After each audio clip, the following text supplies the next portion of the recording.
Hola, bueno, bienvenidos y bienvenidas. Yo soy Laura Álvarez Modernel, trabajo en Amazon Web Services, soy gerente senior de programas para sector público para América Latina. Primero le quiero agradecer a Infosep, al equipo de la municipalidad y a todos los que están ahí por habernos dado este espacio para poder conectar con ustedes y charlar en esta misión tan importante que tienen hoy en el IDEATOM. Eh, y segundo, les voy a hablar un poquito de algunas herramientas que los pueden ayudar y les pueden ayudar a pensar en innovación y en creatividad.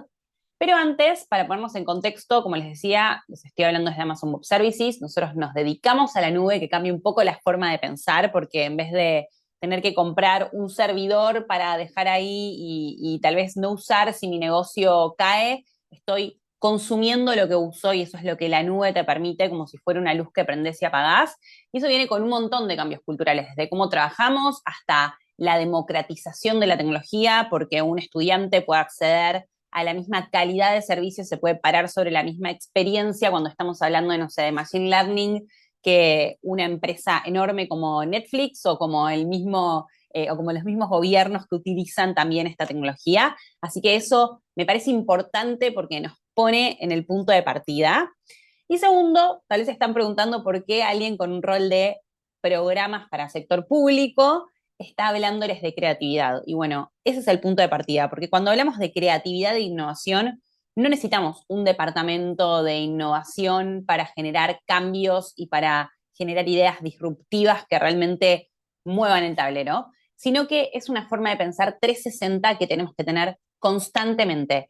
Y esto es un poco el cambio cultural del que les hablo y lo que les quiero dejar, y espero que les sea útil para poder seguir creando hoy. Pero bueno, para arrancar, los voy a dejar a ver unos minutitos con esta foto y me gustaría que me cuenten qué está pasando en esta imagen. ¿Qué se imaginan que está pasando en esta imagen?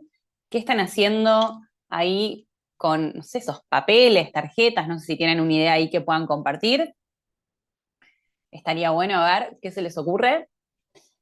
Bueno, no voy a dejar mucho misterio porque tenemos poco tiempo, pero lo que están viendo ahí es innovación, ¿sí? Es justamente innovación en análisis de datos en 1936. Estas son empleadas de Transport of London, que es la cuarta empresa de transporte más grande del mundo, que administra el sistema más grande de metros del mundo, perdón. Y lo que están haciendo es contar los tickets, ¿sí? Los tickets, los boletos que son utilizados para recomendarle a Transport of London dónde hacer su próxima inversión. Eso definitivamente es innovación, aunque parezca una tarea muy rudimentaria y tal vez un poco más, incluso hasta antigua de lo que estamos acostumbrados a ver hoy, que estamos todo el tiempo con el celular y con redes en la mano, ¿no? Esto es innovación porque es un cambio en la forma de pensar, porque datos tenemos todo el tiempo, pero lo que están haciendo estas empleadas es usar esos datos, ¿sí? Y cambiar la forma en la que trabajan para recomendar la siguiente inversión. Y eso es algo de lo que tenemos que empezar a pensar hoy. Que la innovación no necesariamente pasa solo por decir, ah, bueno, innové en este proceso porque le apliqué tecnología, sino es pensarlo 360, desde a quién está impactando hasta cómo lo diseñé, cómo lo pensé y cuál es la experiencia de ese usuario y a dónde estoy llegando. Entonces, incluso algo tan importante que se escucha mucho hoy, que los datos son como el petróleo, no tiene valor en sí mismo. El petróleo tal vez sí tiene valor en sí mismo, pero los datos no. A los datos hay que ponerle cabeza, hay que saber cómo los usamos, cómo les sacamos valor, y esto tiene mucho que ver con la creatividad, ¿sí? Es la creatividad tal vez en las pequeñas cosas de lo que estamos haciendo y podemos empezar chiquito también. Entonces, yo creo que normalmente uno pensaría, bueno, a ver, ¿cómo empiezo a innovar y a ser más creativo? Bueno, defino una misión y en base a eso veo qué hay en el mercado, comparo y ahí hago mi idea mejor, ¿no? ¿Qué está pasando? ¿Cuál es el benchmark? ¿Dónde estoy yendo? Bueno, me parece que no necesariamente el- la clave es definir una misión. Miremos esta otra foto, por ejemplo. ¿Qué está pasando acá? Ahí no los voy a escuchar, pero me gustaría como que estén ahí hablando y co-creando algunas teorías. Hay un camino que es hermoso y esa plaza es divina, no tengo dudas, pero la persona que está usando la plaza, claramente una de tantas, elige caminar por otro lugar. Y ese es un camino que está creado y y donde muchos transitan. Y seguramente atrás del diseño de esa plaza o de ese parque público hay un razonamiento, porque tal vez el parque se creó con la misión de llegar del punto A al B. Entonces, de llegar desde donde dice diseño a donde está el banquito, y son pocos los que usan eso, los que quieren eso, y la verdad es que la gente tal vez quiere ir por donde está yendo este señor porque está más iluminado o porque es más rápido o porque así alcanza el colectivo de forma más ágil y se ahorra tiempo. Entonces, es importante poner al usuario en el centro. Cuando nosotros estamos diseñando algo, y cuántas veces nos pasó que decimos, ¿cómo puede ser que no se den cuenta de algo tan básico?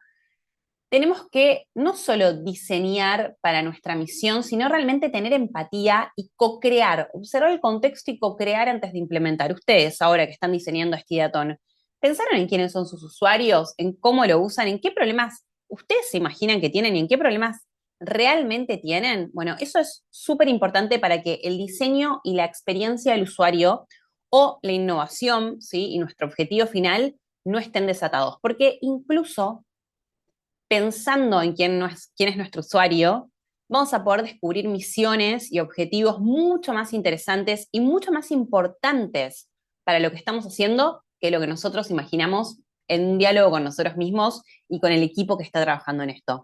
Así que esta parte es fundamental, es súper importante.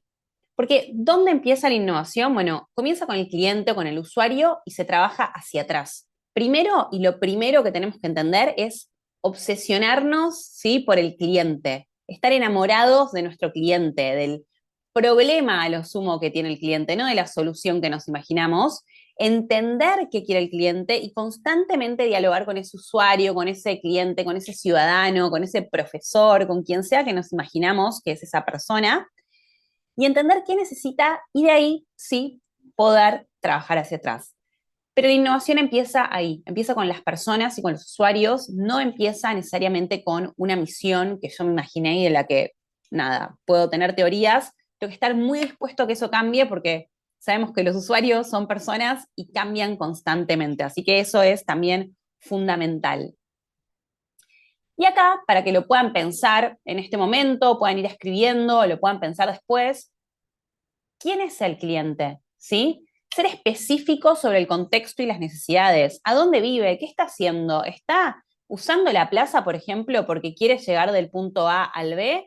¿Está usando la plaza porque es un lugar de tránsito y quiere tomarse el colectivo más rápido? ¿O porque quiere caminar ahí, llevar a sus hijos a pasear? ¿Quién es nuestro usuario? Obviamente va a haber muchos casos de uso y ahí vamos a tener que elegir quién es el usuario al que quiero llegar. Probablemente tengo que elegir si esa plaza, y me voy a quedar con ese ejemplo, la vamos a hacer para, no sé, los padres y las madres que durante la tarde llevan a sus hijos a la plaza y tal vez necesitan el camino lindo y están bien con los juegos y el camino, o si la plaza está en un lugar central del pueblo, de la ciudad donde estoy construyendo y necesito que sea más funcional a quienes están transitando ahí ocasionalmente. Bueno, hay un costo en elegir a quién llego, obviamente, pero siempre puedo pensar otras soluciones de cómo llegar a ese usuario que estoy dejando por fuera o al que no estoy dejando tan conforme. Pero esto es súper importante y es muy interesante ejercitar la empatía, ¿no? Que son herramientas que tal vez cuando uno asocia creatividad e innovación no dice, ah, bueno, voy a pensar en el usuario o voy a usar la empatía, piensa tal vez en aplicar tecnología directamente, pero estos son pasos previos fundamentales para que cuando usemos la tecnología esté bien utilizada y que también nuestro conocimiento esté a donde suma más valor, que justamente entendiendo quiénes son mis usuarios, entendiendo cuál es mi negocio o mi caso de uso o el problema que quiero resolver. Entonces acá hay 5 preguntas que ustedes se pueden hacer sobre el cliente o sobre el usuario. ¿Quién es, sí, ese usuario? ¿Cuál es el problema o la oportunidad, ¿sí? El problema que tiene el usuario o la oportunidad que tenemos nosotros para potenciar a generar una mejor experiencia para esa persona? ¿Tenemos claro el beneficio más importante para este usuario? ¿Está claro o no está claro? Nos estamos imaginando algo que tal vez no es lo que más le llama la atención. Y ahí podemos ir validando y revalidando, ¿no? Podemos empezar con una hipótesis, probar chiquito, equivocarnos, aprender de ese error, que es súper importante equivocarse y ahora lo vamos a ver, pero aprender de ese error, aprender de que, bueno, tal vez este no era el beneficio y tal vez hice esta plaza y me di cuenta que en realidad este banco no servía acá, sino que lo que servía era una luz más. Bueno, eso solo se aprende si ponemos las ideas a la práctica. Hay muchas formas de probar chiquito y seguro, y tampoco hay tanto riesgo en equivocarse. Esto es un poco lo que yo les decía del modelo que inicialmente propone la nube, pero de un modelo también mental de cómo tenemos que enfocarnos y acercarnos a los problemas, ¿no? ¿Cómo sabemos qué necesitan o qué quieren los clientes? ¿Cómo estamos construyendo ese diálogo para entender qué quieren o qué necesitan? ¿Sí? ¿Nos están diciendo ellos? ¿Estamos imaginando? ¿Tenemos un equipo lo suficientemente nutrido y dispuesto a discutir, ¿no? De distintos puntos de vista que están realmente dispuestos a discutir y cuando se llega a un punto de desacuerdo, bueno, que alguno pueda decir yo no estoy de acuerdo, pero voy a seguir esta idea porque tiene sentido lo que me estás explicando y bueno, y me comprometo como parte del equipo a seguir adelante como esto. Es súper importante estos puntos de convergencia y divergencia en las ideas y sobre todo hoy que yo sé que están trabajando en equipos que tal vez no se conocen, eso es muy valioso y es muy valioso estar cómodos con la incomodidad de opinar distinto, porque eso probablemente nos acerque a algo más real de lo que ese usuario pueda querer. Y por último, cómo se ve esa experiencia del cliente, que creo que está súper bien representado en esa imagen que yo les decía del camino y dónde eligen ir, y entender de principio a fin cuál es esa experiencia, no simplemente aplicar innovación o generar una idea creativa, sino generar una idea creativa con sentido. Y a veces incluso está bien decir, bueno, voy a ceder un poquito acá en el nivel de innovación y voy a copiar algo que ya existe y que funciona bien y mejorarlo o ajustarlo para mi usuario, eh, pero sin embargo garantizar la mejor experiencia, porque eso eventualmente y ese diálogo constante con el usuario nos va a llevar incrementalmente a innovar. Así que eso es súper importante. Acá hay una frase también que me gusta mucho y que me parece interesante que ustedes la tengan en mente. Yo les decía que en este proceso de innovación algo fundamental es principalmente que hay muchas ventajas, ¿sí? En un enfoque centrado en el cliente, pero la más importante es que cuando nosotros nos enfocamos en los clientes siempre están acá, esta es una frase de Jeff Bezos que dice hermosa y maravillosamente insatisfechos. Si ustedes trabajan en el sector público, saben que los ciudadanos muchas veces tienen reclamos y que tal vez no existe ese mundo ideal donde los ciudadanos no paran de quejarse de algo o siempre le encuentran algo perfectible, o los estudiantes siempre tienen algo más que quejarse de cómo se hizo la clase o si se podría haber hecho mejor, o los profesores de nuestra institución. Bueno, pero ahí está la clave. No tener miedo a esa insatisfacción y entender que de ahí puede venir justamente la innovación, ¿sí?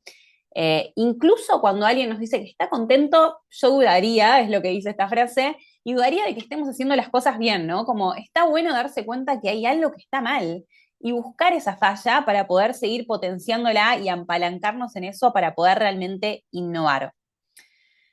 Cuando los clientes incluso no lo saben, siempre hay algo más que le podamos dar y siempre hay algo más donde podamos dar un paso más para innovar.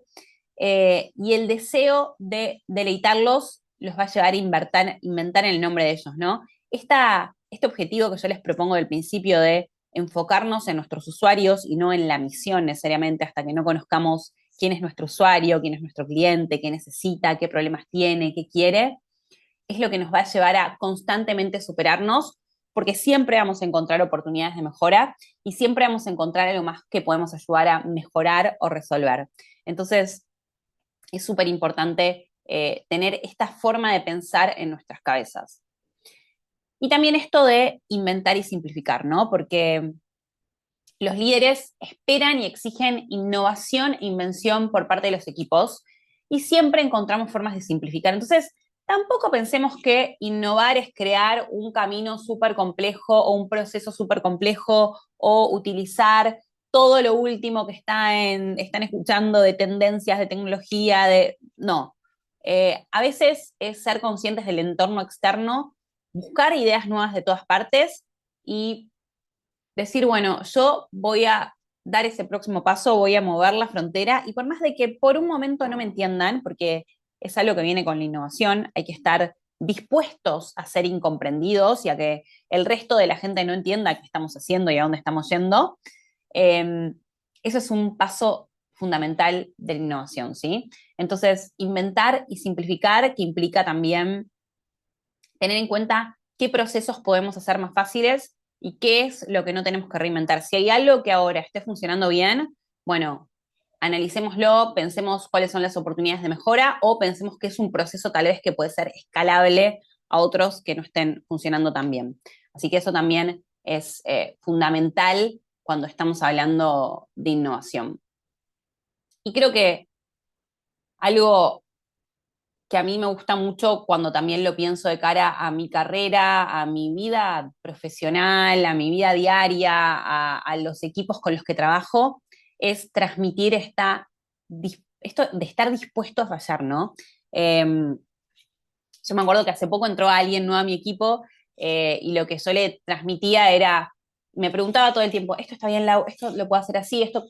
Y yo, como la verdad, lo mejor que le pude decir, creo, fue mira, lo mejor que te puede pasar en estos primeros meses y también con tan poco riesgo es que te equivoques. O sea, no hay nada mejor y nada me pondría más contenta que te equivoques. ¿Por qué te equivoques? Significa que vos trajiste toda tu visión nueva, que es lo que tienen estos equipos multidisciplinarios que se armaron hoy, todos estos ojos de mirar los problemas sin tener sesgos, de haber trabajado mucho con ellos, ¿sí?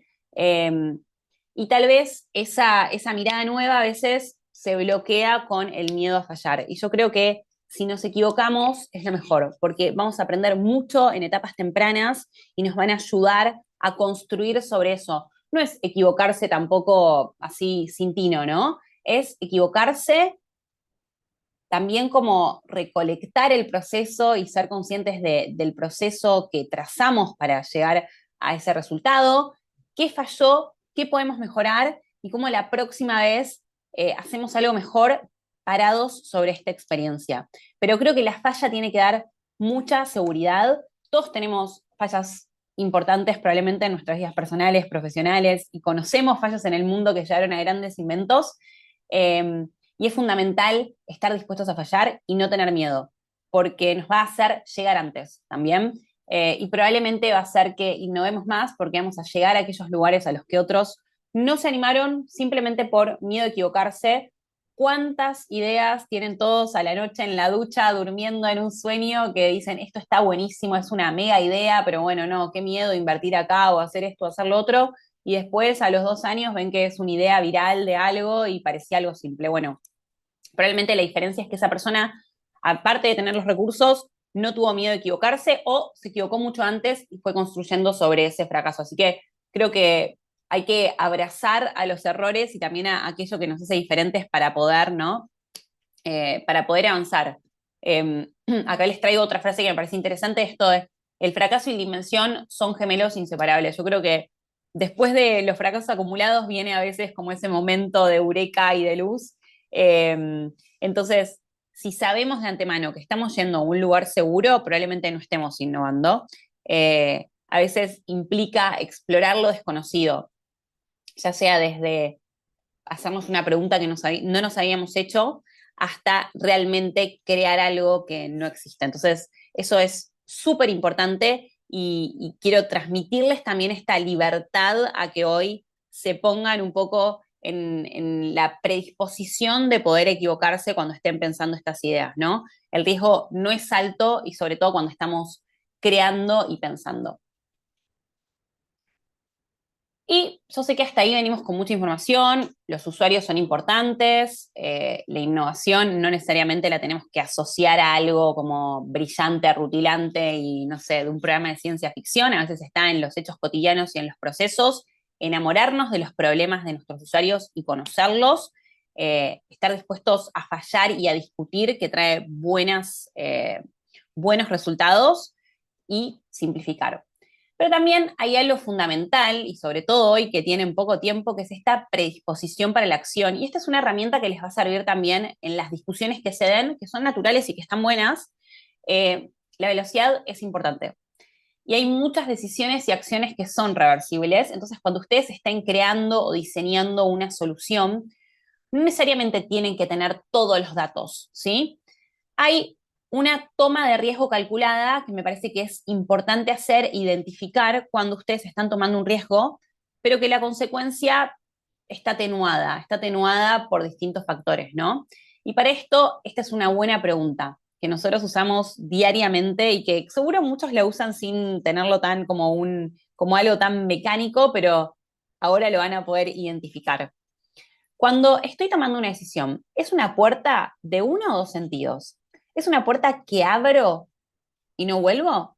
Por ejemplo, no sé, estoy decidiendo dónde inaugurar un hospital o estoy decidiendo si voy a dejar de atender a los profesores que están en una zona rural. Siento que eso es una puerta más difícil, ¿no? Porque es difícil volver decisiones, tienen mucho impacto. Ahora, si yo estoy pensando, bueno, no sé, le voy a poner a esta currícula una materia más. O voy a innovar poniéndole, no sé, trayendo un speaker de tal lugar, o voy a cambiar la masa curricular pensando en que puede aprender de tecnología y de alimentos y ver a ver quién se anota.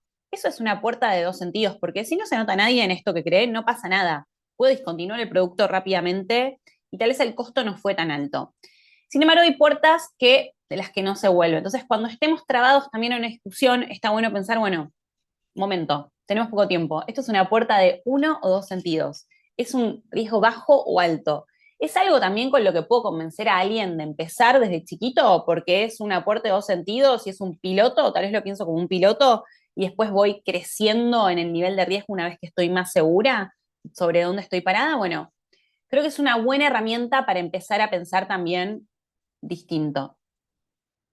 Y en esto, algo fundamental que nos va a servir y que creo que hoy definitivamente tienen ese valor y por eso también les quería dar la herramienta para poder potenciar la discusión, es abrazar la diversidad y la divergencia para crear. Realmente para crear necesitamos tener mucha empatía, ¿sí? Necesitamos ponernos en el lugar de nuestro usuario. Y no hay forma de ponernos en el lugar de nuestro usuario si no estamos en un equipo que tenga puntos de vista distintos, desde hasta vivencias, culturas, bagaje cultural, hasta conocimientos técnicos o formas de pensar distintas, ¿no? Entonces, se van a encontrar probablemente en este proceso de crear realmente con algunas fricciones, abrácenlas porque es una buena señal de que van por buen camino y tengan en cuenta estas herramientas que yo les comentaba sobre cómo usamos estas divergencias para poder llegar a un punto común y realmente innovar y qué tenemos que tener siempre en foco cuando discutimos y cuando pensamos algo nuevo, no la misión que nos creamos, sino realmente